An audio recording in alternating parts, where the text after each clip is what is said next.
What's up guys, and welcome back to another episode of the Summer Career Mode. It's episode number 50. Lots to get through today as we hit 50 episodes for the save. More big games in the Premier League on the back of our big 5-0 drubbing away at Stamford Bridge against Chelsea. We'll have the FA Cup third round against Crystal Palace, and we're going to wrap up the Europa League phase today. Our final two games against Servette and Glasgow Rangers, where I believe one win is all we'll need to bypass the playoffs and finish in the top 8. So yeah, loads to get through in the special milestone episode number 50. We'll crack straight on. Our first game, Nottingham Forest at home. Ange Postecoglou's side now, of course, is going to bounce back here on the back of the big thrashing away at Stamford Bridge. Come on, Hughes. Thank you for bearing with me over the past few days whilst I've been very, very poorly. I do feel like I'm over the hump now. Genuinely, I always feel like when you're sick, there's always like one morning you wake up and you think, I think I've just had the worst of it, you know. Like I know I'm not back to full health yet, but I'm better than I was yesterday, that's for sure. So I think I'm finally getting over it now, and yeah, hopefully it's going to be the last of the sickness for a while, because this has been a difficult one to overcome. Anyway, early free kick for Nottingham Forest, and they'll be looking to deliver a blow to us early. Oh, which they almost did, off the bar, off Højlund, and behind for a corner. What a ball that is by Dominguez to find Samuel. Great first touch. The ball across to Kubo is brilliant. That's an excellent save by Samuelson though. And Aarons will get it away. Tough start here at home to a struggling Nottingham Forest team, man. And yeah, no Higgins out there due to tiredness. We've got Liverpool away at Anfield in 3 days' time. These are the moments in the season where everything can start to unravel. Just had a massive defeat against Chelsea, and now at home to Nottingham Forest in the game we should be winning. A goal down, deservedly, 29 minutes in. These are the key critical moments in the season that you can't afford to unravel. I don't know what you guys make of your Postecoglou appointment, by the way. The Nuno sacking, I mean, when he made those comments about what is an already eccentric owner, let's just say he was asking for trouble, as Forson can't step inside. But you know, I think for Forest, they've still got a good team despite a couple of big departures in the summer. Postecoglou though is, I don't know if he's the right manager based on the play style he has with that team. That's what I'm worried about really, as Illings Jr. makes it too, but we shall see. I mean, you can't write the guy off. I know he'll be saying, as always, you know, second season, they always win a trophy. So he's going to come in there very early in the season. Long way to go, and a long way to a lot of time for him to develop the kind of team he wants there. But is it the right appointment? All I'll say is this: I'm sceptical. I wish him the best, but I'm sceptical at this point. This has been a shocking episode opener. I haven't created anything in the game. 2-0 down, could easily be more. And yeah, this has been poor, but it's a reality check for us. I said it in the back of the game against Chelsea, like we're not a title contender. Yeah, 2 points behind the league leaders Newcastle, but come on, our team's not good enough to win a Premier League title, not yet. So I'm not overly surprised about it. It's disappointed, sure, but not surprised. As Jefferson looks to step in from the left-hand side, does really well to be fair, rolls it across, and Warner denied by Penders. And couldn't even get a consolation goal. So back-to-back games where we lose and fail to score as well. This season, all I want is to try and get us to a top 4 finish in the Premier League. Well, based on these past 2 games, we'd be lucky to be a top 6 side. Simply not good enough. Right, let's jump into the following games. It's going to be Liverpool away at Anfield, one of the toughest games we could have as well. They were the first team to beat us this season, that in the Carabao Cup. And now heading into this, just a few days worth of rest, tired legs, rotation required, and back-to-back defeats and back-to-back games we hold scoreless.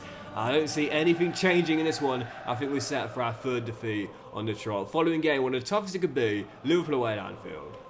Great start to this game, still tied at 0-0, nothing really going on as of yet. I'd take the point though, certainly. And is he offside there, Dembele? He is, flag stays down, Bastoni comes across, Karamogu takes it round him, great save, Restes, and Liverpool will get it away. Don't get many chances at Anfield, so if you do get one, got to take it. Look, it's lovely, brilliantly done. Vietelson in behind, and can he finish? Oh no, it's Restes there again. You can't miss 2 golden chances away at Anfield and expect to win, man. Come on.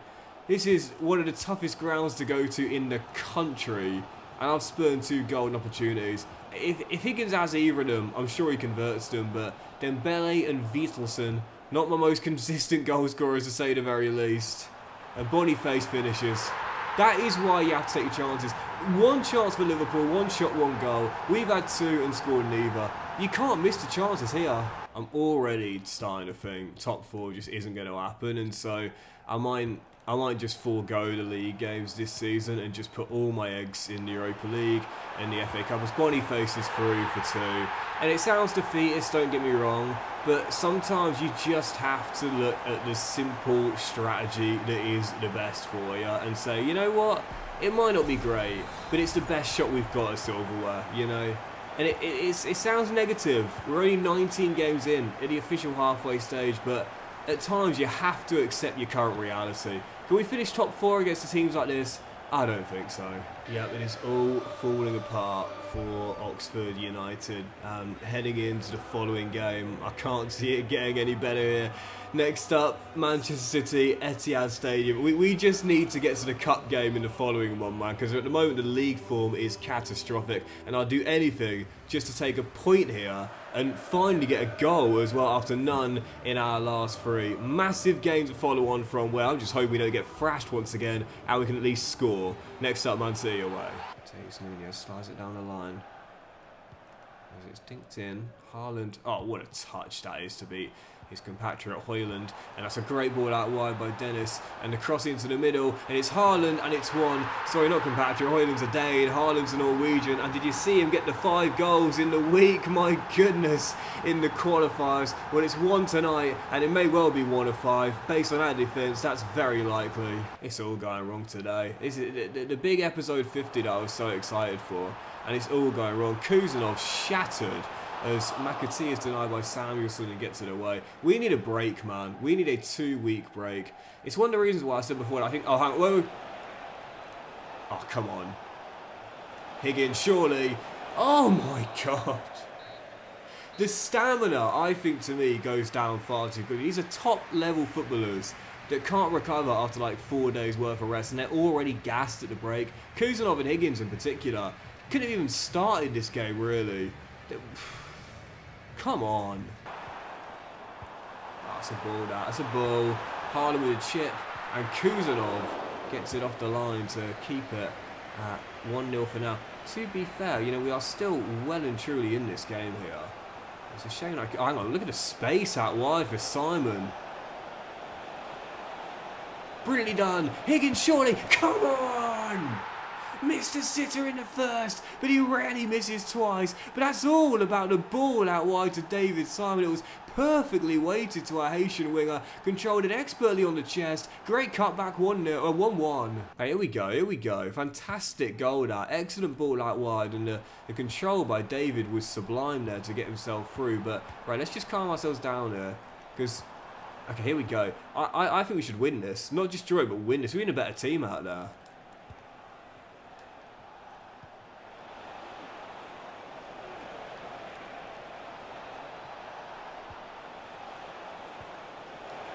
Forson, come on! Yes! And from a goal down to 2-1 up in 7 minutes, David causing problems down the right, Oxford in front. You know, all season long I've been talking about Butkus and how amazing this young Lithuanian is, and he was the one we were most excited about. I think Simon actually has more goal contributions than Butkus does, and certainly in terms of goals and assists to game ratio. He's solid, man. And it's worth pointing out, he actually had the higher potential initially compared to Butkus. It's just that the Lithuanian just grew a bit quicker. But here he is again. Oh, he's been amazing. Simon, what a run. What a goal. What a superstar. What a turnaround. 12 to play. The U's have won it. What an incredible solo goal. I love it when an individual player just takes over a game and puts his team on the back and says, guys, I've got this, man. There's been some iconic ones from some of the all-time greats in world football over the years. I'll never forget Messi's extraordinary 4-goal performance against Arsenal in the Champions League. Cristiano Ronaldo's against Spain at international level as well. And now you can add David Simon versus Manchester City away as well. A goal down at the break, and our Haitian winger gets it. I think it was 2 assists and a goal in the final 30, but just sublime all around. What a performance that was. Right, following game on the back of an amazing victory there to end our 3-game loss streak, and it's Crystal Palace in the FA Cup third round, and I would say this is probably our most winnable competition of the 3 this season. I don't really think we've got much chance in the Premier League. We definitely doing this. Last year we were semi-finalists for the first time in club history. This year I want to go all the way to our first final of the save. So let's start here in the third round. Crystal Palace, come on to use. Yeah, just realising if we go out today, then it's quite literally all on the Europa League. Because let's be honest, even on the back of that win to Man City, we're not going to win the Premier League. Like, we just don't have the quality to do that in a 38-game season. But yeah, if we go out here, Carrick went in the first round we entered, so it happens here as well. It's all on the Europa League. It's the only season we ever had playing European football, and so when you talk about pressure, I'll say pressure. What pressure? Come on! Finish Jefferson 1-0. So second half's underway. 15 minutes after the restart. Oh, Warner. And we have been under no pressure at all in this game. This is one of those games where, I don't know if this is going to make sense, but if you're going to lose it, it's going to be all your fault. Like, you know, you're in complete control. You're not under any pressure at all. Unless you do something really silly, you're going to walk your way through to the, well, in this case, following round and progress into the fourth. It's Harris on the ball. It's a wonderful build-up. Jefferson for the tap-in. Somehow puts it wide. Yep, just one of those games, really, as Amin blocks that route through, where unless you do something really silly, the victory is going to be yours. No kind of threat for the entire match, and it's back-to-back wins for the first time in a while. Into the fourth round, and I'll say it again, this is our best shot at silverware, so fingers crossed for another draw at home and a kind draw too. And I love the fact now that all the games are played on the same weekend as well. To me, that's really, really important too, because for continuity, I can never say that right word, but also keeping people attached. Like, it's not a good idea to have people waiting a while for the whole round to finish. Get straight all the way through. Get all the games finished as soon as possible, and then get through to the following round. It will be an EFL side. Sheffield United away at Brown. Tough one, but certainly favourites heading into that. But yeah, to me, I think that's where people lose interest sometimes in the cups, where it's like, you know, you've got the game done, and then you've got to wait like a week before you even know who your following opponent is going to be. You know, get straight through and let us know who we're going to face in the following round. It will be the Blades away at Bramall Lane. Tough one now, but definitely favourites. Right, following game, able to bounce back here. It is Bournemouth at home right now, outside the top 4 on goal difference. We're 6 behind Newcastle. Technically, we are still in a race, but really all I'm thinking about is the cluster of teams in 2nd to 7th place, and just trying to make sure we can get back in the top 4 and hopefully hold on to it. Following game, going for our 3rd win in a row. Cherries at the Triangle. Here we go, back on track, man.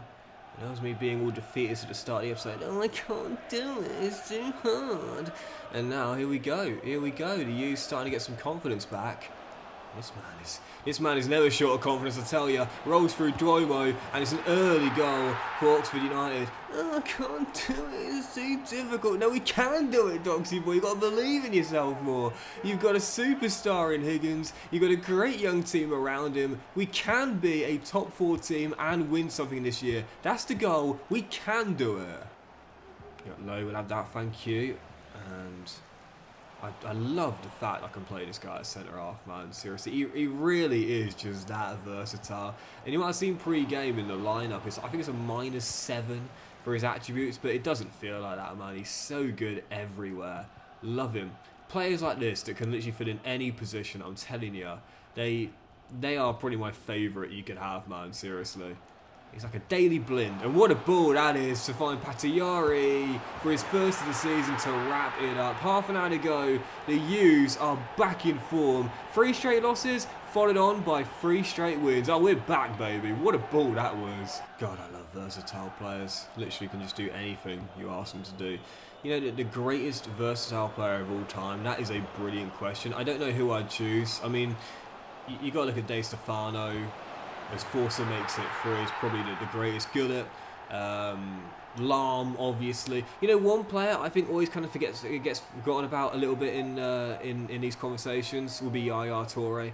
Torre as a midfielder, incredible. But you have to remember, and this is a reference to my older viewers here, 2009 Champions League final. He played centre half. He played centre half in that final, and I think it was actually the first time he ever did it as well, keeping a clean sheet as Barcelona managed United 2-0. Yaya Touré, to me, just an amazing player, but the versatility he had, along with a range of attributes, definitely one of the best of all time. Anyway, 15 minutes to go, it's 3, and what a performance this has been from the U's, man. 3 defeats in a row, 3 wins in a row, 3-0, 3 points, good night Bournemouth. This one of our most important wins of the season. Right, following again, we'll jump into it as well on the back of a big win here. Brentford, our bogey team, I believe staying at the triangle as we go for our 4th straight to try and keep us in the top 4 after getting back in it. Cherries in our next game, massive one here as well. Let's follow on with another big win and our 4th in a row in all competitions. Come on, the U's. This is an amazing Brentford team, by the way. Seriously, as Carvalho finds Bradley Barcola. That's what winning the Carabao Cup does. As Konate always scores against me, is denied by Samuelson. You got Bradley Barcola, you got Nicolo Barella. That Konate lad who always scores against me. Fabio Carvalho is still here and also grows quite nicely in career mode as well. The defence is pretty decent too, as Carvalho then dribbles out of play. Yeah, that could have been us. That could have been us had we won the Carabao Cup last year, wrongfully ejected from it by these guys. And we've got Teo Hernandez as well, lest we forget. Nyanzu's great in this game too. It's a good Brentford side, this. No surprise I'm struggling here. Oh, and Zaya Emery as well. Goodness gracious. Yep, Gabriel at centre-half as well. What a team this is. Brentford are cooking right now. Keith Andrews is going to be loving this. As Butkus finds Higgins. And back to the Lithuanian winger. Now can he keep his composure? One man comes back, offloads to Harris, 1-0 right before the break. Very lucky that play continues all the way through. And as we always say, luck will balance itself out. Sometimes the ref will blow for half time there. Sometimes they let it continue. In this case, it's the latter. We take full advantage. We've got 25 minutes to go. And we've got Servette in Geneva on Thursday night. And what I do not want to do is go into that game dropping 2 big points late here, like we've done a few times this season, as we aim to get the win that will guarantee qualification and bypassing the playoff rounds in Europe. Barcola does really well. Great block by Højlund. Low hooks it away. For now, as Harris uses his body really well there. And plays an excellent ball for Simon to run onto. It's amazingly weighted. It's Simon. It's Simon. It's Simon. Oh! It's one of my best goals in FC 25, and in my final season, in my final save. It's fitting. It's one of the best youth players we've had in FC. Had we continued this save that gets it, the flick, the composure, the half volley chip to outfox 4 red and white shirts and a keeper as well. That is beautiful. Alright, maybe I'm exaggerating a little bit. One of my top 5 goals in FC 25? I don't think so. Top 20 maybe, but it was just the ball over the top, so perfectly weighted, and the composure to do that. I could have just levered it towards the far corner, but no, he puts a bit of style on it. This guy's play is all about style. What an incredible bit of flair that was, man. Yeah, maybe not one of my top 5, but definitely top 20. And right now, a top performance and a top run from Oxford. 4 straight wins in a row in all competitions, 3 straight clean sheets, and the perfect time to be going in to this. It is Servette away in Geneva, in Switzerland, where a win will guarantee we will bypass the playoffs and finish in the top 8 for the Europa League phase. And that's exactly what I want heading into the final game against Rangers. So 3 points here and the playoffs have been bypassed. That is definitely our minimum expectation tonight. Let's go get the job done and extend the winning run. Come on, Hughes. Yeah, a couple of early goals. I'm going to take off Higgins. And then on Sunday night, or Sunday afternoon even, we'll have Arsenal away. That's going to be huge. I do wish that... could have been a perfect start. I do wish that EA would let you know what the time of the game is going to be in the calendar, because you know it's going to be on a certain day. But I'd love if you could find out where it's going to be like an evening game or an afternoon game. I know it doesn't really make any difference, but for realism, it would be kind of nice to know when the game is actually going to be played before you get to the actual day itself. As Forson spreads a lovely ball through, and Higgins should beat his man, and does. and gets around him again and finishes. Unorthodox strike into the far corner with the left foot, beats the keeper, Oxford in front. Get another one, Michael, and you're coming off. Also, one thing I quite like as well, I don't know whether people agree with me on this or not, but like when you choose a generic stadium, I wish that the game would automatically remove that stadium from every other AI-controlled team in the world, because you might notice for this game, we're away in Geneva here, but the stadium looks very similar, doesn't it? Very similar indeed to the triangle. Because it's of course the same generic stadium. So for realism's sake, I think that'd be kind of cool there. I don't mind if you play the same opponent, a different opponent with the a similar stadium.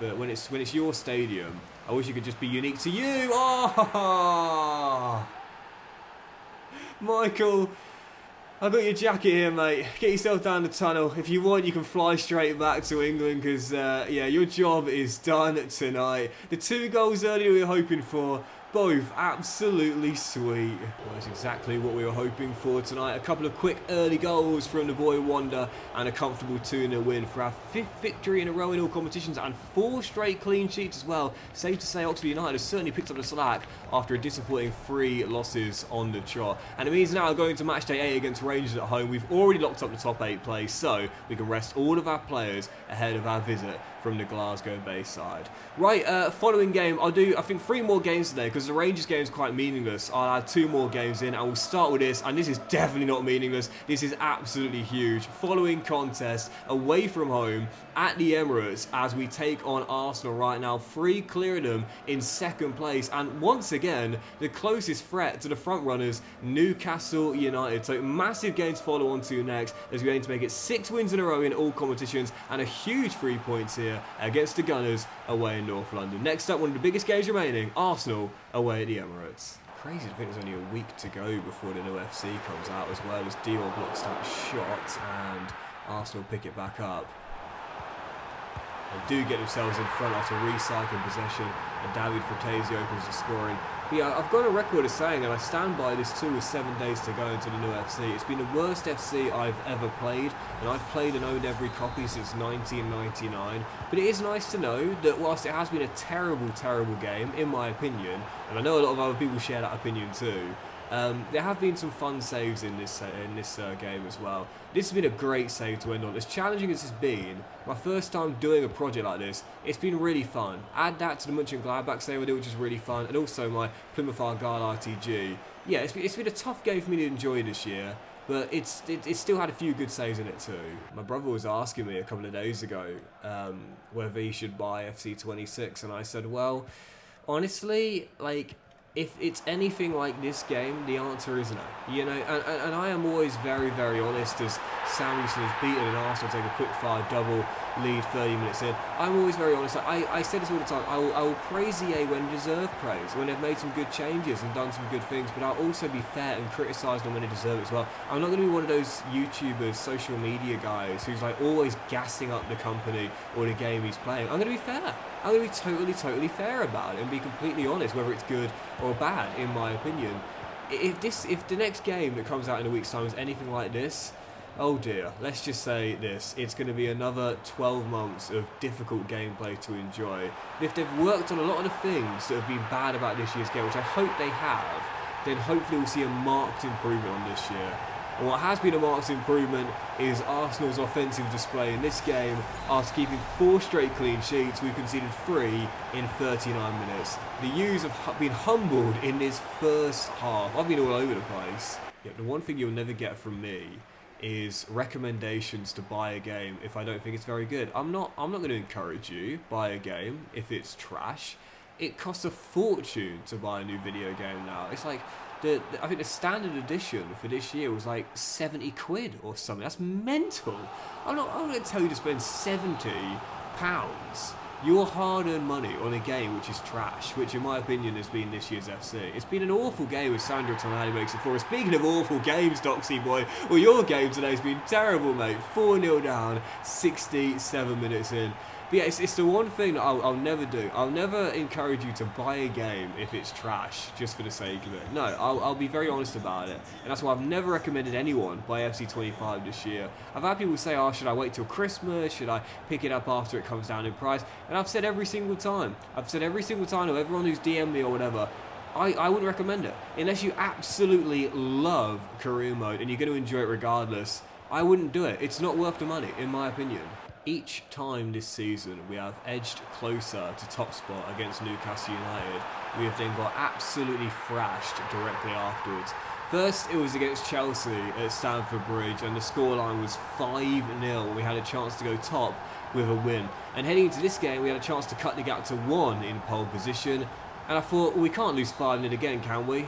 Oh, we can, absolutely. Arsenal 5, Oxford United 0. And some of the defeats we have had this season have been terrible. When we've lost badly. 2 5-0 defeats in the same season, and we want to be title winners? Yeah, right, no chance. So just played the final Europa League game. It was against Rangers at home, and obviously it was already guaranteed a top 8 finish. It was meaningless. That's picked a backup side for it, but we still managed to get the win. It was such an awful way to win it, man. Seriously, going down the left-hand side with Batshuayi, rolling the ball in, and a rare own goal, which you very rarely score or concede in career mode, ended up being a difference maker. A goal kind of fitting in the game, really, which was so poor. It was nice to get back on track with a win there, and now our 5th clean sheet in 6 games, and our 7th win in our last 8, I believe. So back on track now to win there. And we'll end on this too, on the back of deadline day, ending our final game today. And I went on this too because it's definitely one of the biggest of the whole season and possibly the whole save as well. Yep, it is the league leaders Newcastle United, who only just about survived last season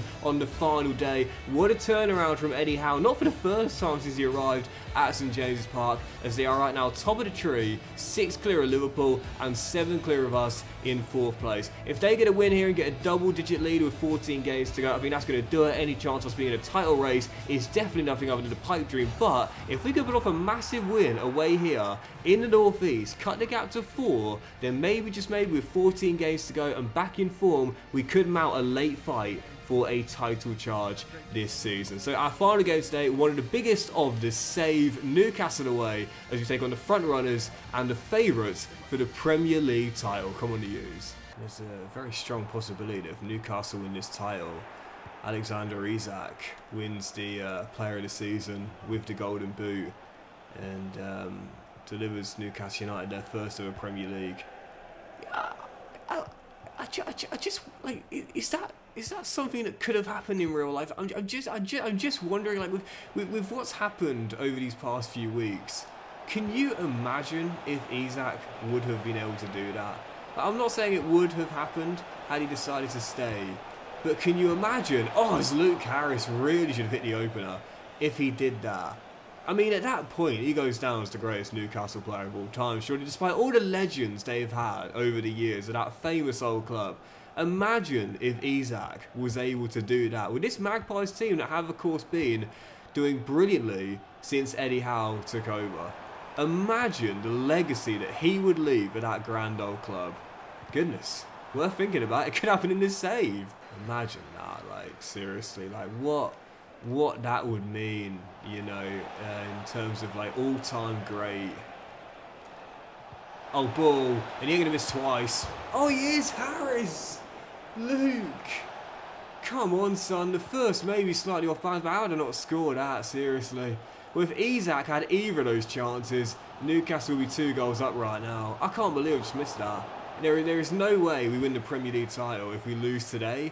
And we should be 2-0 up here at St James's. We've flown out the blocks and we're going to get punished for not taking these chances. So Higgins says, give me the ball and watch me take the chance. No, it's saved. 3 one-on-ones, I've missed a lot. Butkus, oh, he's denied a wonderful goal by Joan Garcia. Literally, it's all Oxford United, man. If we keep this up, I feel very confident we'll get the breakthrough we deserve. All that we're missing is a clinical finish, and the play is good, the build-ups are nice, the shots are in on goal, they're just missing the back of the net. In tilt, no, it's missed again, I can't believe it. This is ridiculous. What is going on? You know what? I'm not ending on that, man. Seriously. I thought it was going to be a brilliant game to end on, and it should have been a brilliant win, but instead, somehow, missed chance after chance after chance to see the score finish goalless.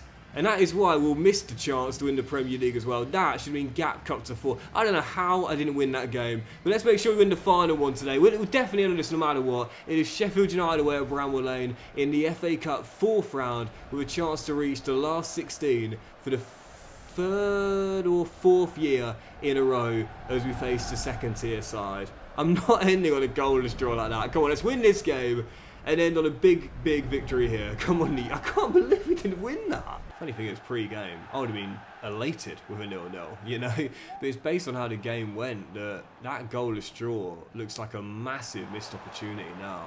So I don't know how on earth I didn't score at least one goal. I say at least one. I should have scored at least 3. I should have scored at least 3. And I still would have been regretting the fact I didn't score 4 or 5. I had that many chances, but never mind. Never mind, one of those things, you can't always get it right. The most important thing is when you do have a slip-up like that, you put it right next time out, as Forson almost belted in an early opener. And a win here, and progress through to the 5th round. Another clean sheet too. Yeah, that's exactly how I want to close the episode out. Let's go do it. I love that. There we go. They better keep going. There we go. Because look at the space down the right here.